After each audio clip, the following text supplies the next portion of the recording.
Good morning, Dr. Funk. It's really nice to have you here. I'm glad you were able to make it.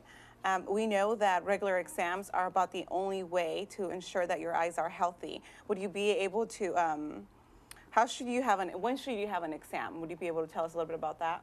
That's a great question I get a lot, Sarah. A lot of times people don't necessarily think about their eyes until there's something wrong, until they can't see something or something hurts or something's red and painful in that situation. But our national organization, the American Optometric Association, has some general guidelines that they want people to get their eyes examined at even young ages and infant stages in children. So we usually recommend that by about age 6 months even, that a child get their eyes examined, and then again at 3 years of age, and then also somewhere around the first grade age when they start really getting into school and that type of a situation. Obviously, with kids that young, we're not going to be sitting them behind our fancy lens machine and saying which is better, 1 or 2 or 3 or 4, and those kind of things. There's a lot of objective measurements that we can take to determine, if anything is wrong with the child. And really at that age, our main concern is making sure that both eyes are equal, that both eyes are going to develop properly the way they should. So if one eye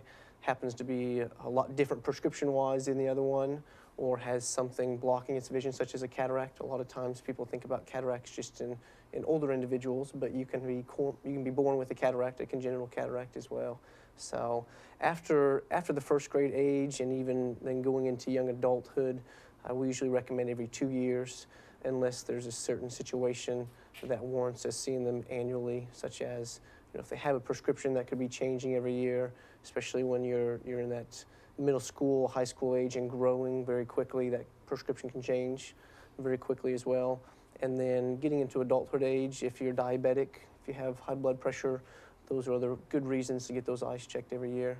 And then really after about age 60 is when we really start to hammer home really needing to get the annual eye exams at that point, because you're getting close to the cataract stage, the macular degeneration stage, the diabetes and glaucoma and those type of things. You just touched on, kind of answered the next question in regard to eye disease. What are some things that we're finding out or you're finding out as a physician in regard to some of the eye diseases that are out there? You touched on, cataracts and so forth. Yes, there's a lot that we check for during an eye exam. There's a lot of things that we can see inside the eye, even that have not only just eye-related issues, but can have systemic issues, such as diabetes or high blood pressure. Sure. The most common things, obviously the most common eye diseases that we would see would be cataracts, which is just a clouding of that lens inside your eyes is what a cataract is. Also, macular degeneration is a very common one in older individuals. And diabetes is one that really we're trying to get a lot more awareness to. So diabetes can have a lot of effects on the entire body systemically wise, but it can have significant effects on the eyes. So you can get bleeding in the back of your eyes and significant decrease in loss in vision because of diabetes. I know before the show we were talking about sometimes how we spend hours in front of a computer. What are some steps that can help us promote healthy vision in the workplace? I think a lot of the workplace issues depends on the type of environment that you work in. So if you're inside, those issues are going to be completely different than, we have a lot of machine shops and individuals that work in machine shops around here in Enid. When you're in dusty, dirty environments, it's a definite necessity to be wearing safety glasses and those type of things. I can't count how many times I've taken metal shavings out of individuals' eyes and those type of situations. It's not something that a lot of people like to talk about, but yes, we take a lot of stuff out of people's eyes because people don't necessarily wear safety glasses when they should be.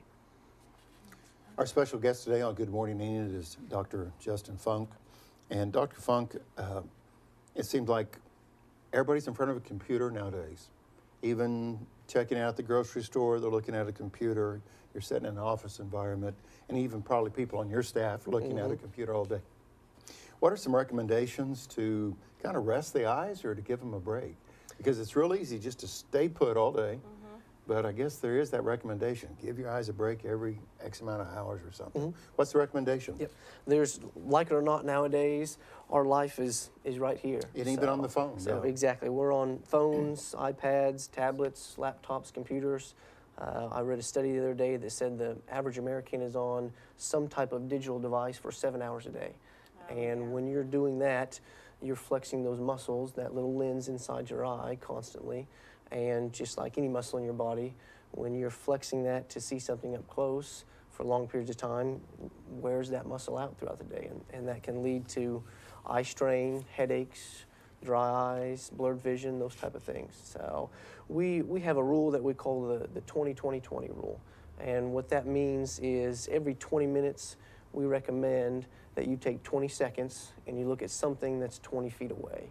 And what that does is it allows those muscles that are inside your eye to relax, so they're not constantly flexed throughout the entire day. Relax those muscles, get them used to kind of going back out to a relaxed state. So. Excuse me. Good, very good. This is the first time I ever heard of this, but can you tell us what computer vision syndrome is? Computer vision syndrome goes along a lot with what Steve was just talking about. You know, our lives are up close right now, and we're on some type of digital device for almost all day, and especially depending on your job and your situation, it could be all day. So computer vision syndrome is just a situation when those muscles just get worn out. They're locked in, trying to see something up close for hours during the day, and it, like I said, leads to just headaches, blurred vision. It takes a time for those muscles to relax back out at the end of the day, and those type of things. The muscles kind of get locked into seeing that up close vision, and then it's difficult for them to then expand outward and see clearly off at a distance then. Throughout the years, I consider myself a very active person. And when I was outside, I always wore sunglasses. It was really kind of normal. And maybe my eyes was telling me, Steve, you need sunglasses. Even as a young person growing up, I always remember having sunglasses, being outside in sports and things of this nature. What problems does UV rays pose to folks?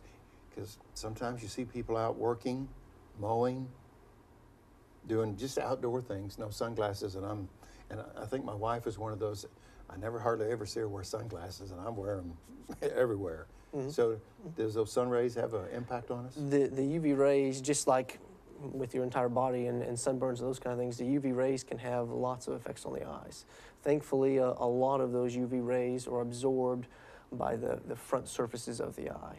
There's a debate on how many of those UV rays actually reach the back of the eye, and if there's a proponent that can speed up or actually cause macular degeneration in that case, if it reaches the retina, which is the back of the eye. We do know that some of those UV rays get absorbed by the lens inside the eye, which can cause cataracts and those type of things to progress more quickly. And a lot of the UV rays are absorbed by the cornea, which is a very front surface of that eye. So there's certain situations, something called photokeratitis or a welder's burn, in which cases welders that work with a welding arc, that's a very high UV light that's coming off those welders' arc. That's why they wear welding hoods, obviously. If they're not wearing a welder hood, or even if you just happen to be in the same room and not necessarily even looking at the welder's arc off on the side, it can lead to a burn on that eye. And the same thing goes with if you're out skiing in the snow for long periods of time without sunglasses, or even at the beach and being around the sun. The UV rays will reflect off the sand and the water or the snow, and it can lead to basically having a sunburn on that eye is what it is. So it's not very comfortable, just like a sunburn. It's not something that you feel at that certain time is the difficult thing. It's 6, 8, 10 hours later when all of a sudden you just get that excruciating pain of having that burn on your eye, basically. So. Good. And just to follow Steve's question, are children in particular vulnerable to UV exposure as well? The same as adults. People don't always think about children being outside. We think about children getting sunburns and put sunscreen on them, but children need sunglasses just as much as adults do when they're outside. They're exposed to those same UV rays that are absorbed by that lens and those type of things. I think back, like you said, I think back to all the days that I spent outside playing baseball without sunglasses on and those type of things, and say, it's amazing what you learn later on down the road and think, oh, what if? So. It's 7:52. The morning is getting away from us here on Good Morning Enid. Our special guest, Dr. Justin Funk.